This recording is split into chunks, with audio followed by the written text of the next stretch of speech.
வணக்கம். இன்றைக்கி நம்ம பார்க்க போகிற ரெசிபி வெந்தய குழம்பு. ஸோ இதை எப்படி பண்ணலாங்கிறத பார்க்கலாம்.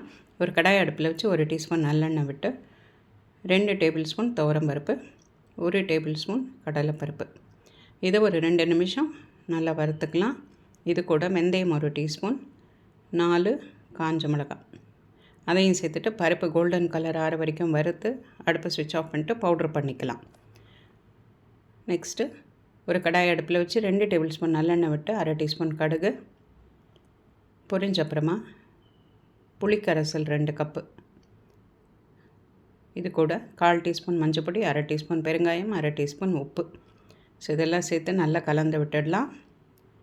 இது பச்சை வாசனை போகிற வரைக்கும் ஒரு 3லேருந்து 4 நிமிஷம் நல்லா கொதிக்கட்டும். கொதிச்சப்புறமா இந்த அரைச்சி வச்சுருக்கிற பொடியிலேருந்து 3 டேபிள் ஸ்பூன் சேர்த்துட்டு நல்லா கலந்து கொடுத்துடலாம், கட்டி இல்லாமல். இப்போ கலந்தாச்சு. ஒரு 3லேருந்து 4 நிமிஷம் நல்லா கொதிக்கட்டும். கொஞ்சம் கெட்டி ஆகும். அப்புறமா அடுப்பை ஸ்விட்ச் ஆஃப் பண்ணிட்டா நம்மளோட யம்மி அண்ட் டேஸ்டி வெந்தய குழம்பு ரெடி. ஸோ நீங்களும் ட்ரை பண்ணி பாருங்கள். உங்கள் கமெண்ட்ஸ் எழுதுங்க, சப்ஸ்கிரைப் பண்ணுங்கள். தேங்க்யூ.